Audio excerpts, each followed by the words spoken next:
Perkenalkan, nama saya Susan. Saya berasal dari Indramayu, tapi kebetulan besar di Bandung sudah 12 tahun. Saya berasal dari keluarga Muslim sebelumnya, tapi puji Tuhan sekarang sudah jadi anak Tuhan Yesus. Singkat cerita, sebelum saya mengenal Tuhan Yesus, saya juga sebelumnya 2019 saya sudah berangkat umroh dan bercadar juga. Kenapa saya ingin ikut Tuhan Yesus? Karena awal mulanya saya itu merasa kayak gak punya hidup damai sejahtera di agama sebelumnya. Mohon maaf karena sebelumnya saya juga taat melakukan ibadah, puasa, tahajud dan seperti orang lain lakukan di agama seberang. Terus saya berdoa sama Tuhan, waktu itu saya dikasih sakit dulu sama Tuhan, dan yang anehnya itu sakit saya itu nggak jelas gitu ya, kayak orang vertigo, tapi 2 bulan berturut-turut saya merasakan sakit. Pada akhirnya mungkin Tuhan kirim seseorang kepada saya, yaitu teman, dia orang Katolik dan dia cerita kayak gini, coba tolong kamu doa yang kamu mengerti, doa orang Kristen. Dari situ saya ngerasa saya tidak mau agama saya disamakan dengan agama kamu. Agama saya, agama kamu. Di situ saya marah dan nggak tahu kenapa semenjak pas dari situ saya kepikiran gitu. Oh iya ya, karena kan kalau doa orang agama seberang pasti pakai bahasa Arab dan saya tidak mengerti artinya gitu. Dari situ saya iseng buka-buka YouTube, lihat kesaksian orang-orang Kristen dan saya penasaran gitu, sehebat inikah Tuhan Yesus? Apakah ini kesaksian palsu atau apa? Saya nggak ngerti. Pada malam itu saya langsung berdoa gini, Tuhan, kalau memang Tuhan ada di dalam hidup saya ingin merasakan Tuhan itu nyata. Saya tidak mau cuma lihat kesaksian di YouTube dan saya nggak tahu itu kesaksian dusta atau benar gitu. Tapi aku pengen ngerasain Tuhan itu hadir di dalam hidup saya. Kalau memang Tuhan ada di dalam hidup saya berjanji saya akan ikut Tuhan Yesus. Dari situ besok pagi saya dikasih sembuh, tapi itu saya masih tidak percaya sama Tuhan Yesus karena saya masih berpikir ini suatu kebetulan aja, bukan karena Tuhan Yesus yang menyembuhkan saya. 1 minggu saya diberi sehat dan saya ngerasa ada yang menggerakkan hati saya kayak kamu kayak ditagih janji, kamu tuh sudah disembuhkan sama saya, kamu berjanji akan ikut saya. Dari situ saya penasaran dan saya mencari Tuhan sendiri. Saya cari kontak teman saya yang kebetulan waktu itu saya tinggal di Indramayu. Dan pada saat itu saya mau ke Bandung, saya mencari gereja, ada salah satu kontak teman saya yang dia dari Muslim juga, terus dia pindah ke Kristen.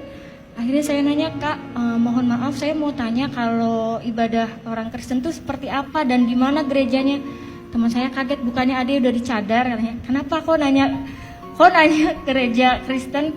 Aku bilang, Kak, saya pengen mengenal Tuhan Yesus. Dari situ teman saya kaget, wah puji Tuhan gini, tapi kamu harus mengenal dulu ya, kamu nggak boleh langsung dibaptis segala macam. Ya, pada saat itu saya merasa saya masih melakukan banyak dosa dan saya belum siap dibaptis. Pertama kali saya datang ke gereja itu saya di situ nangis dan saya sendirian datang ke gereja nangis. Terus saya ngerasa ada damai sejahtera di ibadah orang Kristen ini. Di situ singkat cerita, saya masih belum percaya Tuhan Yesus, dalam arti kayak aku pengen tahu dulu ibadahnya orang Kristen dan masih belum yakin kalau aku mau jadi orang Kristen. Pada akhirnya Tuhan Yesus ngejamah hati saya dan saya digerakkan hatinya untuk cari tahu lagi lebih dalam lagi tentang Tuhan Yesus. Saya mengontak Kak Dewi lewat Instagram. Kebetulan saya kenal lama tapi baru sekarang dekat lagi karena saya tahu beliau dari Muslim ke Kristen dan saya penasaran. Pada waktu itu langsung ketemu dan yang tadinya saya tidak mau dibaptis karena beliau menginjili saya dan saya berdoa sama Tuhan, Tuhan kalau memang Tuhan berkenan, tolong siapkan hati saya untuk menjadi anak Tuhan Yesus dan bisa memuliakan nama Tuhan dan bisa menyelamatkan keluarga saya juga Tuhan. Dari situ saya nggak lama, bulan 6 tanggal 24 saya sudah dibaptis, puji Tuhan. Setelah mengenal Tuhan Yesus, saya merasa kayak lebih damai sejahtera. Apapun masalah yang saya hadapi, biasanya saya itu emosian, temperamen, puji Tuhan sekarang saya bisa lebih sabar, lebih menerima kenyataan hidup saya. Dan saya juga pernah ketahuan sama mama saya, karena kebetulan orang tua saya belum tahu kalau saya Kristen.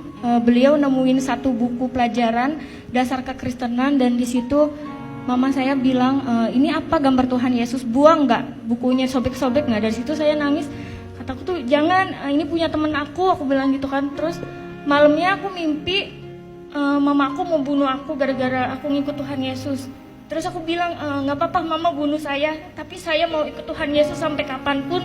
Saya nggak mau lepas dari Tuhan Yesus, saya rela mati demi Tuhan Yesus. Di mimpi saya seperti itu. Bangun tidur saya nangis sampai berdoa, Tuhan, kiranya Tuhan jamah hati mama saya, karena orang tua saya itu muslimnya benar-benar dia kental banget. Dan karena dia udah tahu aku umroh, sampai saat ini pun mamaku masih suruh aku sholat. Aku sampai bingung, Tuhan aku harus gimana, aku gak mau pura-pura sholat di depan Tuhan. Karena sampai saat ini orang tua aku belum tahu, dan aku kadang suka masih suruh pakai hijab juga. Tapi aku selalu berdoa sama Tuhan, gak pernah putus doa agar Tuhan selamatkan semua keluarga saya di rumah, terutama hati mama saya yang begitu keras, biar Tuhan yang bekerja untuk keluarga saya. Seperti itu. Mungkin kesaksian dari Susan seperti itu, dan kiranya Susan juga bisa dipakai Tuhan lebih lagi untuk menyelamatkan keluarga Susan terutama, dan untuk orang-orang yang belum tahu kebenaran tentang Tuhan Yesus Kristus, bahwa Tuhan itu adalah juru selamat satu-satunya di dalam kehidupan saya. Terima kasih.